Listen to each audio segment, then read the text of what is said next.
അപ്പോൾ എല്ലാവർക്കും ഫ്യൂച്ചർ ബീറ്റിലോട്ട് സ്വാഗതം. നമ്മൾ കാൽക്കുലേറ്റർ ഉണ്ടാക്കി. നമ്മൾ ഇഫ് കണ്ടീഷനൊക്കെ ഉപയോഗിച്ച് കണ്ടീഷൻ ചെക്ക് ചെയ്ത് ഫംഗ്ഷനൊക്കെ ഉപയോഗിച്ച് നമ്മളങ്ങനെ കാൽക്കുലേറ്റർ കംപ്ലീറ്റ് ചെയ്തായിരുന്നു. അപ്പോൾ കാൽക്കുലേറ്റർ കംപ്ലീറ്റ് ചെയ്യുന്നിടത്ത് നമ്മളങ്ങനെ ഇഫ് കണ്ടീഷനാണ് നമ്മൾ കാൽക്കുലേറ്റർ മുഴുവൻ ഉപയോഗിച്ചതും. അതുപോലെ കൂട്ടാനും കുറയ്ക്കാനും ഹരിക്കാനും ഗുണിക്കാനും എല്ലാം നമ്മൾ കാൽക്കുലേറ്റർ സെറ്റ് ആക്കിയിട്ടുണ്ട്. ഞാൻ ഇന്നലെ വേറൊരു കോൺസെപ്റ്റ് പറഞ്ഞു, നമ്മൾ സ്വിച്ച് ഉപയോഗിക്കും. സ്വിച്ചും കേസും മെത്തേഡുണ്ട്, കണ്ടീഷൻ ചെക്ക് ചെയ്യാനായിട്ട് അങ്ങനെ ഒരു മെത്തേഡുണ്ട്. ആ മെത്തേഡ് ഞാൻ ഉപയോഗിക്കുമെന്ന് നിങ്ങളടുത്ത് ഞാൻ പറഞ്ഞിട്ടുണ്ടായിരുന്നു. നിങ്ങൾ നമ്മളുടെ വീഡിയോകൾ കണ്ട് പഠിക്കുന്ന ടൈമിൽ നിങ്ങൾക്കുണ്ടാകുന്ന ഡൗട്ടുകൾ ക്ലിയർ ചെയ്യുന്നതിനും അതുപോലെ തന്നെ നിങ്ങൾക്കൊരു എക്സ്ട്രാ സപ്പോർട്ട് ലഭിക്കുന്നതിനുമായിട്ട് നമുക്കൊരു പെയ്ഡ് വാട്സപ്പ് ഗ്രൂപ്പുണ്ട്. അതിൽ 3 മാസത്തേക്ക് ജോയിൻ ചെയ്യുന്നതിന് 999 രൂപയാണ് നമ്മൾ പെയ്ഡ് ചെയ്യുന്നത്. അതിൽ ജോയിൻ ചെയ്യുന്നതിനായിട്ട് ഡിസ്ക്രിപ്ഷൻ ബോക്സിൽ ഒരു നമ്പർ തന്നിട്ടുണ്ട്. ആ നമ്പറിൽ നിങ്ങൾ വാട്സപ്പ് ചെയ്താൽ മതി. അതുപോലെ തന്നെ നമുക്കൊരു ഫ്രീ ഗ്രൂപ്പുണ്ട്. അതിൻ്റെ അകത്ത് നമ്മളെ വീഡിയോയുടെ ഇടുന്ന ടൈമിലുള്ള നോട്ടിഫിക്കേഷൻ ലഭിക്കാനും നമ്മളെ ലൈവിൻ്റെ നോട്ടിഫിക്കേഷൻ അതുപോലെ തന്നെ നമ്മളെ പുതിയ പ്രോഗ്രാംസിൻ്റെ നോട്ടിഫിക്കേഷൻ ലഭിക്കാൻ ആ ഗ്രൂപ്പ് നിങ്ങളെ സഹായിക്കുന്നതാണ്. അതിൽ ജോയിൻ ചെയ്യാനുള്ള ലിങ്കും ഡിസ്ക്രിപ്ഷൻ ബോക്സിൽ തന്നിട്ടുണ്ട്. അപ്പോൾ അതാണ് നമ്മളിന്ന് ഉപയോഗിക്കുന്നത്. ആ ഒരു ചെറിയ കോൺസെപ്റ്റാണ്, പക്ഷേ നമുക്ക് ചില സ്ഥലങ്ങളിൽ അത് ആവശ്യം വരും. ഇഫ് കണ്ടീഷന് പകരം ഉപയോഗിക്കുന്ന ഒരു കോൺസെപ്റ്റാണ്. അതിൻ്റെ ആവശ്യം എന്താണെന്ന് ഞാൻ പറഞ്ഞുതരാം. ഇപ്പം നമുക്ക് ആ ആവശ്യം പറഞ്ഞാൽ നമുക്ക് ഈ മെത്തേഡിൻ്റെ പാർട്ടിലാണ്. ഈ മെത്തേഡിൻ്റെ പാർട്ടിൽ നമ്മൾ ഇഫ്, എൽസിഫ്, വീണ്ടും എൽസിഫ് അതുപോലെ തന്നെ അവസാനം എൽസ് ഓക്കെ, അത് നോർമലുള്ളത്. അപ്പോൾ ഇങ്ങനെ കുറേ എൽസിഫ് ഇടുന്നത് ഒരു കാര്യം ചെക്ക് ചെയ്യാനായിട്ട്. ഇപ്പം മെത്തേഡ് എന്ന് പറയുന്ന ആ വേരിയബിളിൽ വരുന്ന മാറ്റം ഇങ്ങനെ ചെക്ക് ചെയ്യാനായിട്ട് എൽസിഫ് ഇടുന്നതിന് പകരം നമ്മൾ ഉപയോഗിക്കുന്നത് ഒരു വേരിയബിളിൽ വരുന്ന മാറ്റം ചെക്ക് ചെയ്യാൻ വീണ്ടും എൽസിഫ് ഇടുന്നതിന് നമുക്ക് എളുപ്പമാക്കാൻ വേണ്ടിയാണ് നമ്മൾ ഈ സ്വിച്ചും കേസ് ഉപയോഗിക്കുന്നത്. ഞാൻ അതിന് ഉദാഹരണമൊക്കെ കാണിച്ചു തരാം. ഈ സ്വിച്ചും കേസിൻ്റെ സ്ട്രക്ചർ ഞാൻ ഒന്ന് കാണിച്ചു തരാം. ഞാൻ ഇപ്പോൾ ഈ കോഡൊന്ന് കമൻറ്റ് ചെയ്യാണ്. ഞാൻ നേരെ ഇഫ് കണ്ടീഷൻ്റെ കോഡ് മെത്തേഡ് ഞാൻ കമൻറ്റ് ചെയ്യാണ്. ഞാൻ എന്നിട്ട് ഇനിയിപ്പം സ്വിച്ച് എന്ന് ഞാൻ കൊടുത്ത ഇതാണ് സ്വിച്ചിൻ്റെ സ്ട്രക്ചർ. ഈ സ്വിച്ചിങ് കേസ് മെത്തേഡിൻ്റെ സ്ട്രക്ചർ എങ്ങനെയാണ്? ഇവിടെ കീ എന്ന് പറഞ്ഞാൽ നമ്മുടെ മെത്തേഡ്, കീ എന്ന് പറഞ്ഞാൽ നമുക്കുള്ള മെത്തേഡാണ് നമ്മുടെ കീ. ഈ വാല്യൂ എന്ന് വെച്ചാൽ മെത്തേഡിൻ്റെ അകത്ത് ഇപ്പം ഇന്ന വാല്യൂ വരുമ്പോൾ അപ്പം മെത്തേഡിൻ്റെ അകത്ത് പ്ലസ് വരയണമെങ്കിൽ എന്ത് വരണം? ഞാൻ പ്ലസിൻ്റെ കോഡൊന്ന് തൽക്കാലത്തേക്ക് താട്ട് പേസ്റ്റ് ചെയ്യണേ. മെത്തേഡിൻ്റെ അകത്ത് പ്ലസ് വന്ന output num1 plus num2 means നമ്മൾ ഈ കർലി ബ്രാക്കറ്റിൻ്റെ അകത്തായിട്ട് ഇവിടെ ലെറ്റ് എടുക്കും. ഓക്കെ, പ്ലസ് വരണമെങ്കിൽ ഔട്ട്പുട്ട് എന്നും പറഞ്ഞ് num1ഉം num2ഉം തമ്മിൽ കൂട്ടിയിട്ട് ഈ വാല്യൂ റിട്ടേൺ ചെയ്യണം. ഇവിടെ ബ്രേക്ക് എന്ന് പറഞ്ഞാൽ പിന്നെ താഴോട്ട് എക്സിക്യൂട്ട് ഈ ബ്രേക്ക് നമ്മൾ കൊടുത്ത് നിർത്തണം. കേസിൻ്റെ ഈ പ്ലസിൻ്റെ ഈ കോഡെല്ലാം എപ്പോൾ സ്റ്റോപ്പ് ആവുക മീൻസ് റിട്ടേൺ കഴിയുമ്പോൾ അപ്പോഴോട് ബ്രേക്ക് കൊടുത്ത് നിർത്തണം. അടുത്ത കണ്ടീഷൻ നമുക്ക് ഇനിയും വെക്കണം. ഇപ്പോൾ എനിക്ക് അടുത്ത കണ്ടീഷൻ വെക്കണം. ഞാൻ വീണ്ടും കേസ് എന്ന് എഴുതി അടുത്തൊരു കേസ് നമ്മൾ വെക്കുകയാണ്. ആ ഒരു കേസിൽ ഇപ്പോൾ അത് മൈനസ് ആവുകയാണെങ്കിൽ കോളഞ്ഞിട്ട് താഴോട്ട് വന്നിട്ട് ഞാൻ ഇവിടെ ബ്രേക്ക് കൊടുത്ത് ഇനി ഞാൻ ഇവിടെ അടുത്ത് എഴുതാൻ പോകുന്നുണ്ട്. ഇപ്പോൾ മൈനസ് ആവുകയാണെങ്കിൽ എന്ത് ചെയ്യണം? ആ മൈനസിൻ്റെ കോഡ് ഞാൻ താഴോട്ടൊന്ന് പേസ്റ്റ് ചെയ്യണം. ഓക്കെ, അപ്പം മൈനസ് ആവുകയാണെങ്കിൽ എന്ത് വേണം? ഈ കോഡ് റൺ ആവണം. എന്ന് പറഞ്ഞാൽ ഓരോ ഇപ്പം മെത്തേഡിൻ്റെ അകത്ത് ആ മെത്തേഡ് എന്ന് പറഞ്ഞാൽ വേരിയബിൾ അല്ലെങ്കിൽ ആ പാരാമീറ്ററിൽ വരുന്ന മാറ്റം, ആ മാറ്റം പ്ലസ് ആണ്. ഈ മെത്തേഡിൻ്റെ അകത്തുള്ള വാല്യൂ പ്ലസ് ആണെങ്കിൽ ഇന്നത്, മൈനസ് ആണ്. എന്ന് പറഞ്ഞാൽ കുറേ എൽസിഫ് ഇടുന്നതിന് പകരം എൽസിഫുകൾ ഇട്ടിട്ട് പോകുന്നതിന് പകരം എളുപ്പമാക്കാനും ഒരു റീഡബിൾ രീതിയിലാക്കാനും വേണ്ടിയാണ് നമ്മൾ ഈ സ്വിച്ചിങ് കേസ് ഉപയോഗിക്കുന്നത്. ഈ കണ്ടീഷൻ മീൻസ് ഒരു വേരിയബിളിൽ തന്നെ കുറേ മാറ്റങ്ങൾ വരുന്ന സമയത്ത് ഒരു വേരിയബിളിൽ തന്നെ കുറേ ഇഫ് കണ്ടീഷൻ ചെക്ക് ചെയ്യുന്നതിന് എളുപ്പമാക്കുന്നതിനാണ് നമ്മൾ ഇത് ഉപയോഗിക്കുന്നത്. ഓക്കെ,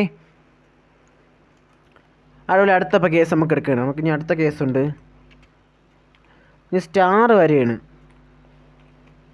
സ്റ്റാർ വന്നാൽ ഈ അതിൻ്റെ സ്ട്രക്ചർ ആദ്യം കറക്റ്റ് ആക്കണം. ബ്രേക്കും റിട്ടേൺ കറക്റ്റ് ആക്കിയാൽ പിന്നെ നമുക്ക് എളുപ്പമാണെങ്കിൽ നമ്മൾ ബ്രേക്ക് ഇട ചിലപ്പോൾ മറന്നു എന്ന് വരും. ഓക്കെ, സ്റ്റാറിൻ്റെ കോഡ് ഞാൻ അതുപോലെ എടുക്കണം. നമ്മൾ ഗുണിക്കാനുള്ള കോഡ് ഞാൻ അതുപോലെ തന്നെ എടുത്ത് പേസ്റ്റ് ചെയ്യണം. അപ്പം ഇവിടെ മെത്തേഡ് ഒരു സ്റ്റാർ ആവുകയാണെങ്കിൽ ഒരു കേസിൽ മെത്തേഡ് സ്റ്റാർ ആവുകയാണെങ്കിൽ ഈ കോഡ് എടുത്ത് റണ്ണാക്കും. അടുത്ത് നമുക്ക് ഹരിക്കാനുള്ളത് കേസ് സ്ലാഷ് ആണെങ്കിൽ ഹരിക്കാനുള്ള കോഡാണ് വരാനുള്ള.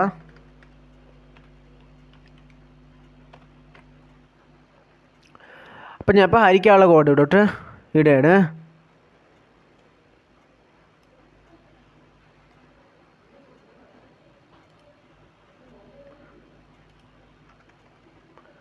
സോറി, ഇവിടെ സ്ലാഷാ. ഓക്കെ, അവസാനം ഈ ഡിഫാൾട്ട് എന്ന് പറഞ്ഞൊരു കാര്യമുണ്ട്. ഡിഫാൾട്ട് എന്ന് പറഞ്ഞാൽ നമ്മളെ ഇഫ് എൽസിലെ എൽസ് പോലെയാണ്. എന്ന് പറഞ്ഞാൽ ഇഫ് താണ്ട് എങ്ങനെയൊക്കെയാണ് ഞാൻ ഇവിടെ തൽക്കാലത്തിന് ഒരു അൺകമൻറ്റ് ചെയ്യണേ. എന്ന് പറഞ്ഞാൽ ആദ്യത്തെ കണ്ടീഷൻ കറക്റ്റ് ആയില്ല, അപ്പോൾ ഈ രണ്ടാമത്തെ കണ്ടീഷൻ ചെക്ക് ചെയ്ത് രണ്ടാമത്തെ കണ്ടീഷനും കറക്റ്റ് ആയില്ല, മൂന്നാമത്തെ കണ്ടീഷൻ കറക്റ്റ് ആയില്ല, നാലാമത്തെ കണ്ടീഷനും കറക്റ്റ് ആയില്ലെങ്കിൽ അവസാനം ഈ കണ്ടീഷൻ ഒന്നും കറക്റ്റ് ആയില്ലെങ്കിൽ ഒരു ഔട്ട്പുട്ട് പുറത്തോട്ട് പോകണം.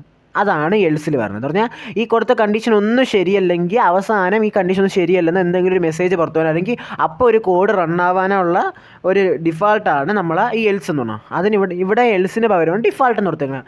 ഈ ഡിഫാൾട്ടിൻ്റെ അകത്ത് റിട്ടേൺ മറ്റേ കോഡിനെ ഞാൻ അതുപോലെ കോപ്പി ചെയ്യണം. ഓക്കെ, അപ്പം ഇതാണ് നമ്മളെ സ്വിച്ചിങ് കേസിൻ്റെ സ്ട്രക്ചർ ഉണ്ടാകും. ആ ഒരു സ്ട്രക്ചർ എന്ന് പറഞ്ഞാൽ case 1, case 2, case 3, case 4 default. അപ്പോൾ നമുക്കിങ്ങനെ ഒരു വേരിയബിളിൽ അല്ലെങ്കിൽ ഒരു കാര്യത്തിലെ മാറ്റം ഇങ്ങനെ റിപ്പീറ്റ് ആയിട്ട് ചെക്ക് ചെയ്യണേ, എൽസ് ഇഫ് ചെക്ക് ചെയ്യണതിനെ എളുപ്പമാക്കുന്നതിന് വേണ്ടിയാണ് നമ്മൾ സ്വിച്ചിങ് കേസ് ഉപയോഗിക്കുന്നത്. ഓക്കെ, നിങ്ങൾക്ക് ആ ഡിഫറൻസ് മനസ്സിലായല്ലോ. ഒരു മെത്തേഡ് എന്ന് പറഞ്ഞാൽ ഒരു വേരിയബിൾ അല്ലെങ്കിൽ ഒരു പാരാമീറ്ററിൽ വന്ന മാറ്റം ചെക്ക് ചെയ്യാനാണ്. അല്ലാതെ ഇപ്പം നമുക്ക് ഇഫ് കണ്ടീഷൻ വരാം, ഇപ്പം ആ രീതിയിൽ അങ്ങനെ എഴുതാറില്ല. ഞാൻ മനസ്സിലായിരുന്നു നിങ്ങൾക്ക് ആ കാര്യം. കോൺസെപ്റ്റ് എന്ന് വെച്ചാൽ ഒരു വേരിയബിളിൽ ഇങ്ങനെ കുറേ മാറ്റം വരുന്നതിനനുസരിച്ച് ആ മാറ്റങ്ങൾ ചെക്ക് ചെയ്യുന്നതിന് ഒരു വേരിയബിളിൽ വരുന്ന മാറ്റം, ഇപ്പോൾ ഈ പ്ലസ് മൈനസ് ഈ സ്റ്റാർ നിങ്ങൾ ആ കോൺസെപ്റ്റ് വെച്ചാൽ മതി. അല്ല അതേ സമയം ഇപ്പം num1 num2 തുല്യമാണ്, അതൊന്നും നമുക്ക് സ്വിച്ചിലും കേസിലും ചെക്ക് ചെയ്യേണ്ട ആവശ്യമില്ല. അത് നമുക്ക് ഇഫ് കണ്ടീഷനിൽ ചെക്ക് ചെയ്യാം. അതുപോലെ ഇവിടെ മെത്തേഡ് ഇപ്പോൾ ഒരു കണ്ടീഷനുള്ളൂ. മെത്തേഡിൻ്റെ അകത്ത് ഇപ്പോൾ പ്ലസ് ആണെങ്കിൽ മാത്രം ഇവിടെ വർക്കിംഗ് നടക്കണമെങ്കിൽ ഇഫ് നമുക്ക് മെത്തേഡ് പ്ലസ് എന്ന് കൊടുത്താൽ പ്രശ്നം നമുക്കങ്ങ് തീർക്കാം, വേറെ കുഴപ്പമില്ല. ഓക്കെ, അതേസമയം ഇഫ് മെത്തേഡിൽ പ്ലസ് മാത്രമേ ചെക്ക് ചെയ്യുന്നുള്ളെങ്കിൽ നമുക്ക് ഇഫ് കണ്ടീഷൻ ഇട്ട് ചെക്ക് ചെയ്യാം. അതേസമയം മെത്തേഡിൻ്റെ അകത്ത് വരുന്ന വാല്യൂവിൽ നമ്മൾ പ്ലസും മൈനസും സ്റ്റാറും സ്ലാഷും ചെക്ക് ചെയ്യണമെങ്കിൽ അതിനെല്ലാം എൽസ് ഇഫ് ഇടുന്നതിന് എളുപ്പമാക്കുന്നതിന് വേണ്ടി നമുക്ക് സ്വിച്ചിങ് കേസ് ഉപയോഗിക്കാം. ഓക്കെ, നമുക്ക് ഇനി ഇവിടെ ചെക്ക് ചെയ്ത് നോക്കാം ഔട്ട്പുട്ടൊക്കെ കറക്റ്റാണെന്ന്. 2 - 6 നമുക്ക് കൊടുത്തു നോക്കാം. ഞാൻ അവിടെ കോഡൊക്കെ ഓപ്പണാക്കി ലൈവ് സെർവറിൽ ഓപ്പണാക്കി വെച്ചിട്ടുണ്ട്. ഓക്കെ, -4 വന്നിട്ടുണ്ട്, വർക്കിംഗ് ആണ്. അതുപോലെ തുടങ്ങി ഞാൻ അവിടെ പ്ലസ് ആക്കി നോക്കാം. നമുക്ക് പ്ലസ് ആക്കാം. ഞാൻ അവിടെ പ്ലസ് ആക്കി നോക്കിയാണ്. 8 വന്നിട്ടുണ്ട്. അതുപോലെ തന്നെ ഒന്ന് ഭാഗിച്ച് നോക്കാം. ഓക്കെ, ആ ഔട്ട്പുട്ടും വന്നിട്ടുണ്ട്. അതുപോലെ തന്നെ ഗുണിച്ചു നോക്കാം. അപ്പോൾ ആ ഔട്ട്പുട്ടും വന്നിട്ടുണ്ട്, ഗുണിച്ച ഔട്ട്പുട്ടും വന്നിട്ടുണ്ട്.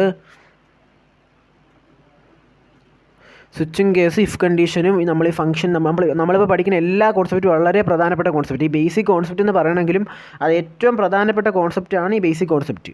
അപ്പോൾ ഇത് കറക്റ്റ് നിങ്ങൾ എങ്ങനെ കമൻറ്റ് ചെയ്ത് വെച്ച് എങ്ങനെയെങ്കിലും വെച്ച് ആ കാര്യങ്ങളുടെ ഡിഫറൻസ്, ഇഫിൻ്റെ ഡിഫറൻസും അതുപോലെ തന്നെ സ്വിച്ചിങ് കേസിൻ്റെ ഡിഫറൻസ് നിങ്ങൾ കറക്റ്റ് മനസ്സിലാക്കിക്കൊള്ളണം. അതിൻ്റെ സ്ട്രക്ചറും മെത്തേഡൊക്കെ നിങ്ങൾ കറക്റ്റ് എഴുതി വെച്ചോളണം.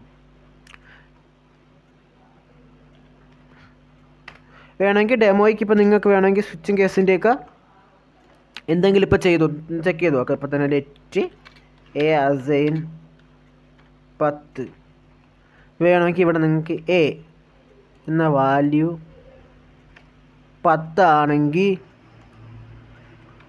ലോഗ് ഗുഡ് ഐ ആം 10 കൊടുത്ത്, അതേസമയം ആ വാല്യൂ 20 ആണെങ്കിൽ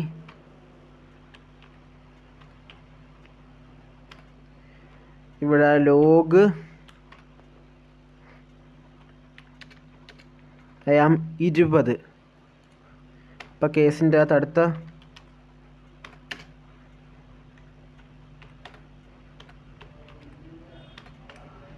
അതേസമയം ഇവിടുത്തെ വാല്യൂ ഇപ്പം എങ്ങനെയാണ് 30 ആണെങ്കിൽ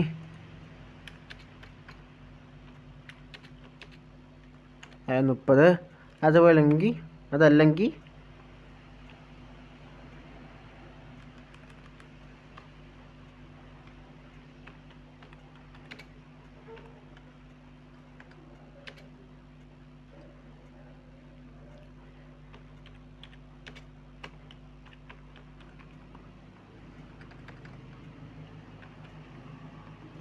അതല്ലെങ്കിൽ വാല്യൂ നോട്ട് മാച്ച് ഇടുന്ന ഔട്ട്പുട്ട് വരണം. നമുക്ക് ചെക്ക് ചെയ്ത് നോക്കാം എന്താണ് ഔട്ട്പുട്ട് പറഞ്ഞതെന്ന്. I am 10. ഒന്നാമത്തെ ഔട്ട്പുട്ട് എന്ന് പറഞ്ഞാൽ സ്വിച്ചിങ് കേസിൽ എ എന്ന് പറഞ്ഞ വേരിയബിളിലെ വാല്യൂ 10 ആണെങ്കിൽ ഇന്നത്, 20 ആണെങ്കിൽ ഇത്ര, 30 ആണെങ്കിൽ ഇത്ര. അതൊന്നും അല്ലെങ്കിൽ എന്ത് പറഞ്ഞാൽ അതല്ലെങ്കിൽ എങ്ങനെ പറഞ്ഞാൽ ഈ ഡിഫോൾട്ട് വേണം. അപ്പം ഞാൻ ഇവിടെ തൽക്കാലത്തേക്ക് ഞാൻ 30 ആക്കി നോക്കിയാണ് ഏത് ഔട്ട്പുട്ട് വേണമെന്ന് നോക്കാം.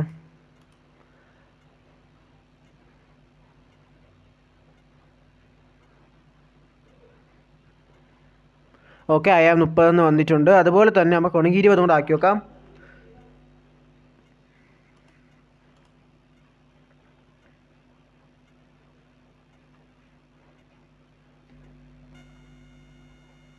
ഓക്കെ, ആ വാല്യൂ 20 ആയിട്ടുണ്ട്. നമുക്കിതിലൊന്നും അല്ലാത്തൊരു വാല്യൂ കൂടെ ഇട്ട് നോക്കാം. 40 ഞാൻ ഇട്ടു. ഓക്കെ,